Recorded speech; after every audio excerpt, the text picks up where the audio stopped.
it's a nice day. Kahit bumabag yung hanapin. Oo, at first time ko dito na nag-live sa kay Kathy Binag na account or Facebook. Yeah. Kaya, I hope na... Hindi kayo mabaha. Oo, ako, ang lakas Flood control. Ang lakas ng kulog ha. Nasaan na ang mga flood control na bilyon-bilyon piso? Nasaan na? Di ba? Itong problema sa gobyerno natin, parang sinasanay nila tayo na magtiis tayo. Tiisin natin ang baha, tiisin ang lindol, tiisin ang gutom, tiisin ang nakaw. Yan, kinokondisyon nila tayo ng ating gobyerno para hindi tayo mag-protesta ng protesta. Pero, mga kababayan, hindi na pwede ito na after 3 years ganito lang ang ginawa ng administration ni BBM. Hanggang ngayon, more than half, or anong survey dyan ng NEDA at PSA, half of the Filipinos, kalahati ang nagsabi na nakaranas na sila ng gutom. Kaya iniisip na raw ngayon ng DSWD na mag-issue ng mga coupon, yung parang coupon sa Amerika. Food vouchers ba yun? O coupon. Ay, umabot na tayo dun, ha? Oo, talagang ganun tayo kalala. At sa tourism, kulelat na tayo. Last na tayo. Mataas pa ang tourism sa Cambodia. Anong ibig sabihin yan? Ibig sabihin, wala tayong income sa turismo. Yung maliliit na negosyante, ng mga negosyo na umaasa ang mga negosyante dyan sa mga tourist, dyan sa kanilang mga bayan, ay mababa po ang kita. At importante po yung malaman natin na mababa ang tourism natin dahil sa peace and order natin ay mataas na naman tumataas ang crime rate, may mga kidnapping na naman. At ang cost of living tsaka food dito sa atin ay mataas kumpara sa ibang bansa ng Asya. Kaya naman po, yung mga tourist ay ayaw na lang pumunta dito. Lalo na doon sa mataas ang crime rate o takot na takot sila, may mga abiso sa kanila na huwag na muna silang magbakasyon sa Pilipinas. Yan po lahat, trabaho po yan ng ating gobyerno na binoto nyo kayong mga nabudol.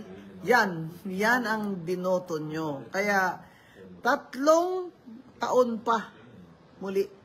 Hindi po pwedeng tayo ipatulog-tulog lang. Kaya lagi ko po talagang sinusundot-sundot ang pet nila.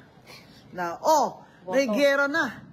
Israel, America versus Iran. Ang nakakatakot pag sumali pa si Putin dyan sa Iran, ay baka mag-World War III na. Hello, Mr. President, sir. Tanghali na po. Nakonbin na ba ninyo ang National Security Council? Nabilang na ba ninyo ang ating mga oil reserves dyan? Ay, sabi nga ng isang friend sa akin, wala na palang oil reserves. Kasi pinrivatize na ng gobyerno ang itong lahat pala na may-ari ng oil ngayon ay private. O ayan mga kababayan, simula na po ang pagtataas ng presyo ng oil. Kaya makokontrol na naman. Pag konti kasi supply, tsansa na ng isang makapangyarihan at na gobyerno, strong ang desire sa corruption. Yan ang gustong-gusto nilang mga senaryo para makontrol nila ngayon ang supply. So, tataas po, sigurado, ang presyo ng ating oil, gasolina. Siyempre, tataas din ang gasol. Siyempre, tataas din po ang pamasahe at ang mga pagkain. Yan po talaga ang hindi ko makakayang tanggapin na sa 3 taon ay hindi nila nagawa ito ng tama. Ay, yun ang pinamis nila eh. Kaya, mga kababayan, masarap po ang pagkain natin kung tayo may nakakain pa. Pero isipin na lamang natin na 2 million na Pilipino ay walang trabaho. Isipin mo. Mahiya naman kayo. Tingnan yung mga tao sa Imbornal nakatira.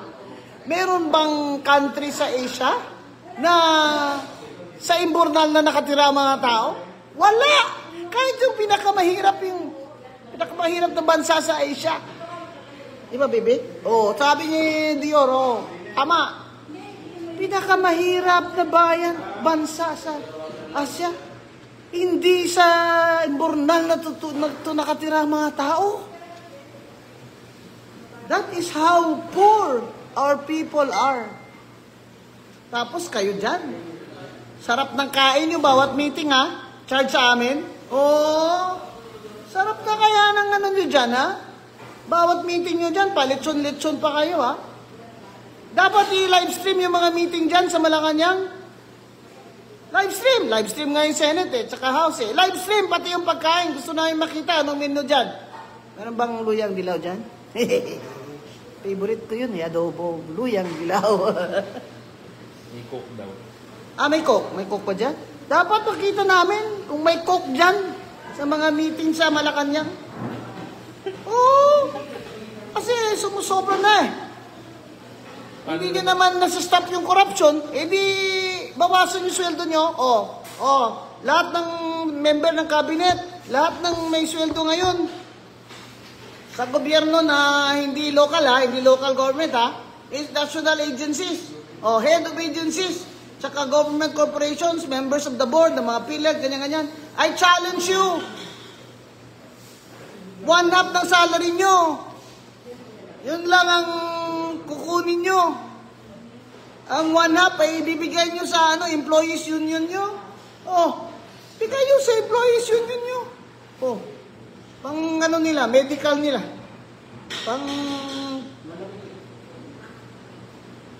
Pang emergency nila dyan. I challenge you. Kalahati ng sweldo nyo. Tapos, sabihin nyo sa amin kung sino kayo, magkano ang dinodonate nyo every month dyan sa employees union nyo, at kayo ipapalakpakan namin. Wala rin naman yung mass resignation. Yan. Yung problema ngayon yung mga ini-employ dyan ng gobyerno, nila-appoint ng presidente, walang sense of sacrifice for the country. Bulsa nyo lang iniisip nyo. Kala naman, talino-talino nyo dyan. Paupo kayo sa mga posisyon na tig pa 5 million a year kayo. Tama ma'am, di ba? Kahit mag-piso sweldo sila, malaki pa rin kinikita nila. Laki ng kita sa mga allowance, sa mga extraordinary expense. Ano ba yan? Convert to cash? Paano na pala impeachment? 3 years. Titiisin pa namin kayo another 3 years. Bago mag-eleksyon. Na ang eleksyon naman ay halos hindi na ito tunay na eleksyon dahil puro vote buying naman. Vote buying ng political dynasties na nasa posisyon ngayon mga senador at mga congressman. Yan dapat itanong Kaya, kung COMELEC should reform. Kayo ang, with due respect sa aking mga colleagues yan sa COMELEC lalo na kay Che. Kayo ang gatekeeper dyan ng party list Pinag-approve nyo lahat ng mga registration. Kaya ayan, puro political dynasty. Puro proxy. Anong ginamit nila? Ginamit nila pondo ng bayan. Ayuda galore. Ayuda to the max. Tsaka unli vote buying. Yun. Sabi nila, sour grapes, Attorney Guansong, kasi talo siya. Bago pa kami dito, nung nanalo kami last time, ganito na ako magsalita. Mga magnanakaw kayo. Walang nagbago sa akin. Naka-t-shirt pa rin ako ng ganito sa loob ng bahay ko. Ito lang ang bago.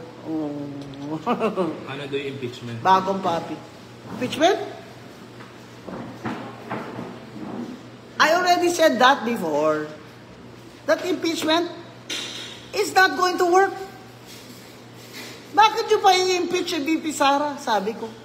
Sa kadami-dami ng trabaho nyo, kayong mga senador at congressman, lalo na yung mga congressman, kadami-dami ng problema ng bayan, unahin nyo pa talaga ang pagpapatalsik sa Vice President. Sinabi ko na yan noon pa. Ano naman pala ang ebidensya nyo? COA? Nakita ko yung testimony ng COA auditor sa House. Nakita ko sa video eh. Anong sinabi niya?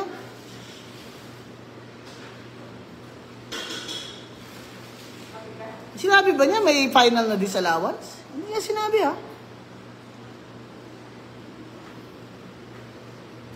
Ang mga congressman lang doon sa committee na yon ang nag-interpret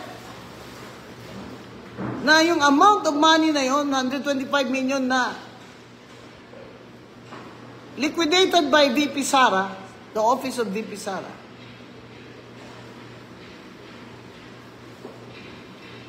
is an illegal disbursement and therefore a betrayal of public trust. Ang layo naman. Eh, ang dami nyo naman dyan eh. Pahingi yung ubas dyan. Dahil nakakatikim lang ako ng ubas pag wala ako sa bahay. Bawal ito sa diabetic. Nahuli ka, naka-live. Ay, Doc! Sorry, Doc!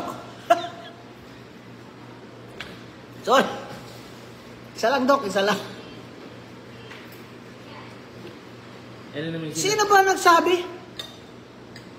Ang sabi ng mga congressman, na-liquidate niya yan in so many days lang, 125 million. Therefore, it's an illegal disbursement. Binuksan ang envelopes na liquidation receipts. Trabaho ba yan ng House of Reps? Ang mag-audit ng confidential funds? Eh kayo nga dyan, extraordinary expense yun, pinipirmahan nyo lang, walang resibo eh. Oo. Di ba totoo? Magkano? Kami hindi nyo pinaupo tatlong taon ha. Speaker, 3 taon hindi nyo ako pinaupo ha. Magkano sweldo ko doon? Sana nabili ko pa ng mga wheelchair yan. Pagamot ko pa yan ng mga bata. 3 taon. Magkano extraordinary expense doon? Kaya mo siya dinimanda sa Supreme Court. Ay, kaya nga, kami nagmandamos na sa Supreme Court. Wala na kaming choice dyan. Dahil ang Speaker, talagang political na ito. Ayaw niya talaga maupo yung P3PWD kahit hindi na ako. Eh, hindi naman ako nauupo eh. Si Dr. Ilagan naman eh. Yun ang sabi ng Supreme Court eh. Yun ang sabi ng Comelec eh. Ayaw niya pa rin. O matatapos na. June 29, tapos na yung term. Kailan nyo kami paupuin, Speaker Martin Romualdez?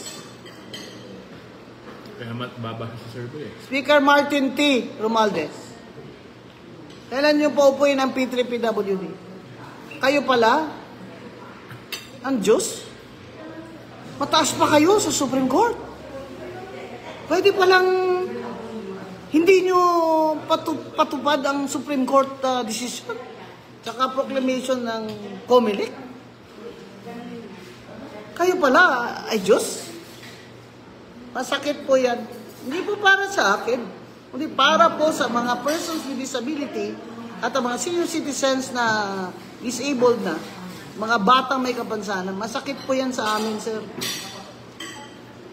Ang taas na kaya sa survey ngayon? Masakit po yan sa amin, sir, na hundreds of thousands naman ang bumoto sa amin. Kahit ngayon, na hindi kami umabot doon sa 63 seats, we still got 215,000. Walang vote buying yan, ha?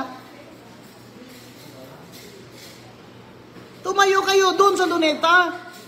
Magsabi kayo, mga congressman, hindi ako nag-vote buying ng party list ko. Oh. Tara, tayo tayo doon.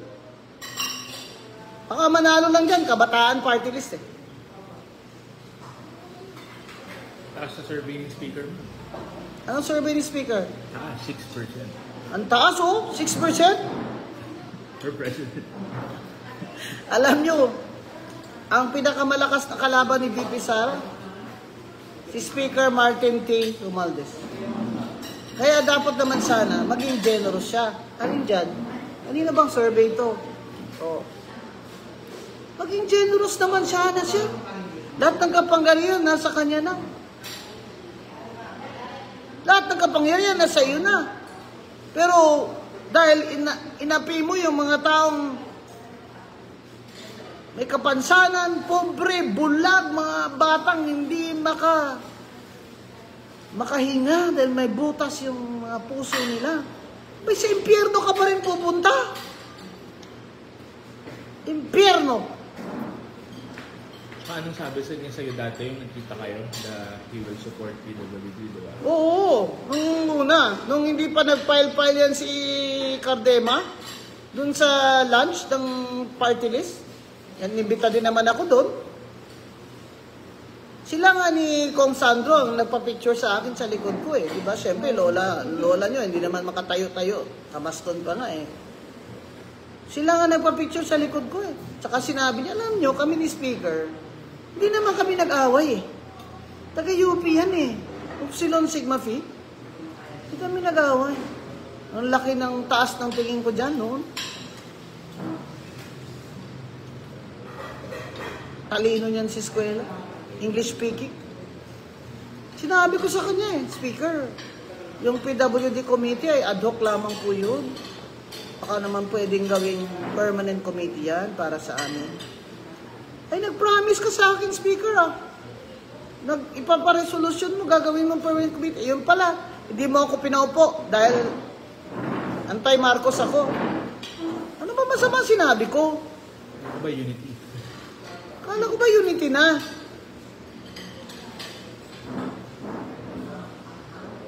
Eh, sinabi ba ako masama? Hindi mo ako pinaupo, Speaker.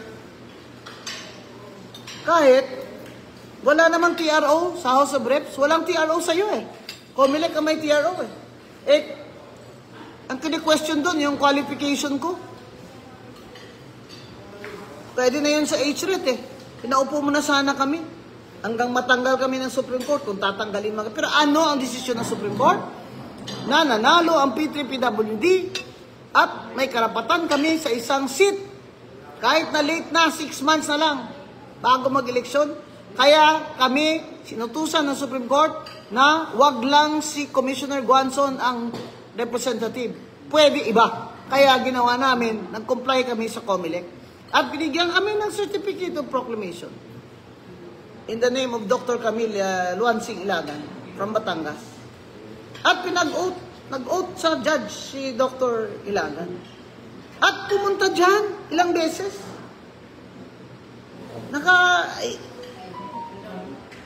Pumunta dyan.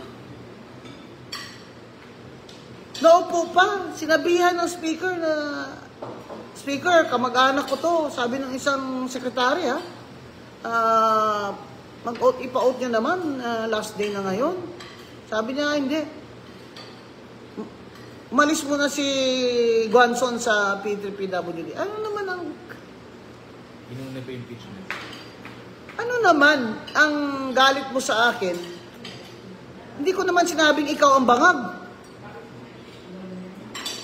Wala akong sinabi against you, Speaker Martin T. Romualdez. Wala po akong sinabing masama tungkol sa inyo. Bilib na bilib pa naman ako sa inyo. Ito yung ginawa nyo sa akin, itong eleksyon na ito. Ni Radio Negros Occidental, kumuha kayo ng boto dyan. Ginamit yung mga congressman. Para mabawasan yung boto ko sa home province ko. Walang ganyanan. Speaker na kayo eh. May kapangyarihan na kayo eh. Doon pa lang sa Leyte eh. 480,000 na yung boto nyo doon sa party list yung tingog eh. Gusto nyo sakupin talaga ang buong Pilipinas. Yung disqualified din pala. Wala namang TRO eh. Hindi ako pinaupo. Pero yung Anwaray, di ba ma'am, may Supreme Court, pero pinakaupo. Anwaray? May Supreme Court sila, pero nakaupo sila. Lahat dyan ang kalaban ni Speaker Martin T. Romualdez. Habang nasa may kapangyarihan siya, lahat dyan walang chance. Ang ano ko lang sana, kaming maliliit na mga tao, huwag naman sana, Speaker. Sana po ay pagbigyan nyo na kaming mga maliliit na tao. Kasi, dyan po nasusukat ang greatness eh. Greatness is measured Not by the power that, you can do all these things. I will do that just because I care. Ganon. Hindi. Greatness is measured by your generosity of heart. Your generosity of heart.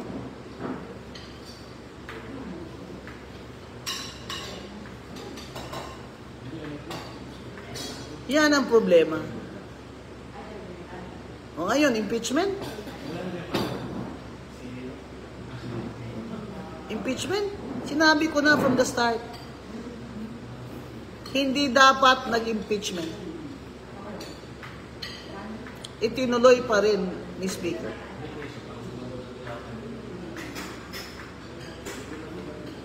Kasi, si VP Sara naman talaga ang the woman to beat in 2028. Halos sabay yung yung confidential funds na kasi ginawa nilang reason yun na ground as betrayal of public trust. Yung confidential funds. Pero sa totoo lang, lahat kayo dyan na may confidential funds, iba nga billion dyan Pinabuksan ba ng House of Reps ang inyong mga envelope? Hindi, di ba? So what does that say of the House of Representatives in that committee? That they were targeting Vice President Sara. Is that correct? Na i-impeach nila? Kaya, alam mo, kahit matuloy pa impeachment, matatalo kayo dyan, olats. Olats kayo dyan. Kasi yung testimony ng auditor na yon, di na niya mapapalitan yon. That's on record.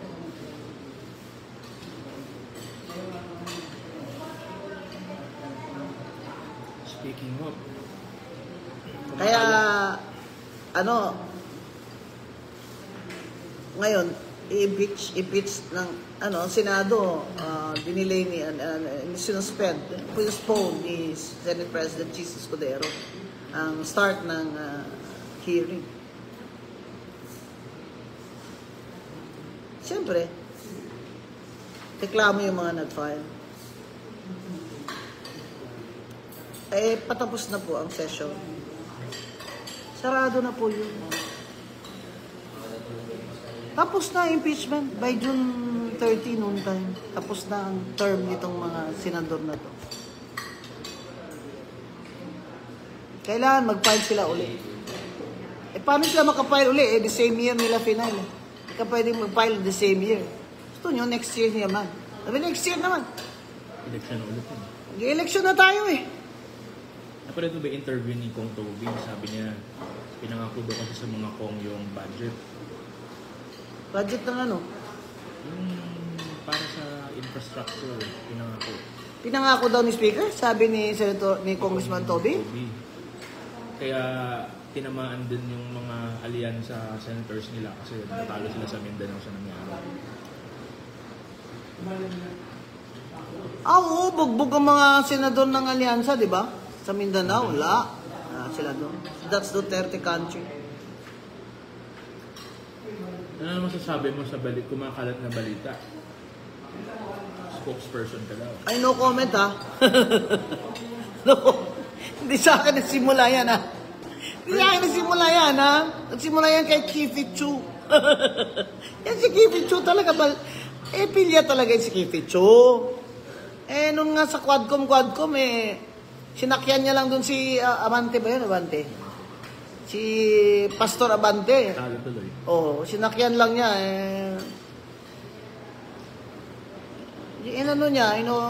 inukray siya ni Amante. Tapos sinakyan lang niya.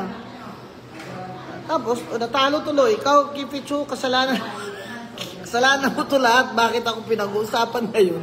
Na ako daw spokesperson, wag nyo naman i-preempt si VP Sara. May sarili po siyang kaso, labo-labo na. Si Sasasot, si Joy de Beber, sina, Ferma Duterte. Uy, amiga. Labo-labo na. Lahat na.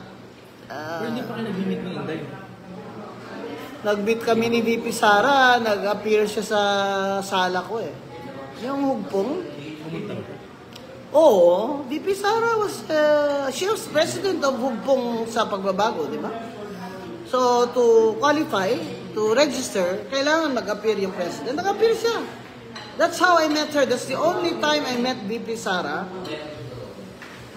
Duterte Carpio was in my sala in the first division. She testified about her political party Hugpong.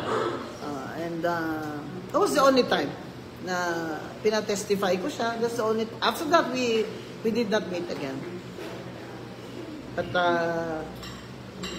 I want to thank her. I saw the video na nandun yung idol ko, si Miss Elizabeth Zimmerman. Katangot-tangon siya. Nakita ko yung video na VP Sara, sabi niya, pero hanga po kami sa tapang at talino ni Commissioner Banson. Maraming salamat po, VP Sara, for that compliment. It is my honor. Kaya po, huwag niyo pong sabing ako'y bias lamang kay VP Sara. Kaya ako no sa impeachment. Isipin nyo talaga, sa dami ng problema ng bayan, unahin mo pa talaga pagpatalsik ng Vice President. Napakalaking political upheaval. Hindi ka pa kontento. Pinadakip mo pa si Mayor Digong. At si Dun, pinadala sa Hague.